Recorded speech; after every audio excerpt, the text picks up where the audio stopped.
Campagnolo. Installation de l'interface interne V4 EPS 12 vitesses dans le cadre. Dans cette vidéo, nous voyons comment effectuer l'installation de l'interface interne V4 dans un cadre prévu pour ce type d'installation.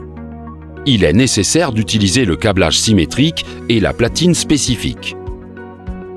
Nous retirons le couvercle de protection avec les deux vis correspondantes.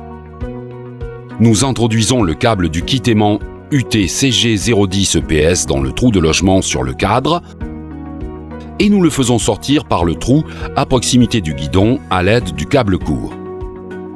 Nous accrochons au kit aimant la broche orange du câblage pour l'installation sur le cadre et nous la faisons sortir du cadre. La bifurcation des câbles des broches pour les Ergo Power doit être positionnée dans le guidon et peut être insérée dans la partie inférieure du guidon ou bloquée avec un collier en plastique dans le tube du guidon.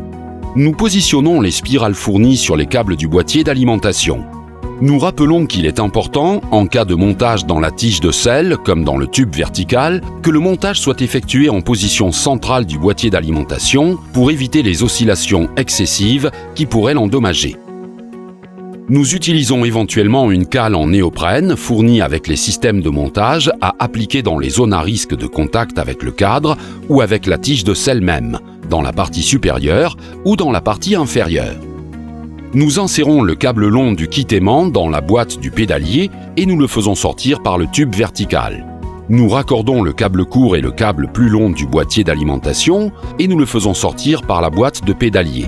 Nous positionnons le boîtier d'alimentation avec l'insert élastique dans la tige de selle. À ce point, nous pouvons retirer les spirales.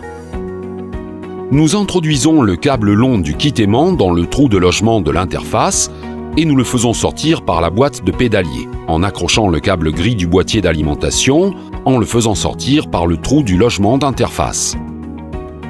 Nous insérons les deux broches mâles dans les broches femelles correspondantes, grises et orange, présentes dans l'interface. Nous introduisons l'interface dans le cadre. Nous appuyons le couvercle sur la platine en insérant la languette dans la platine et nous appuyons l'ensemble obtenu et le bloquons sur le cadre avec les deux vis.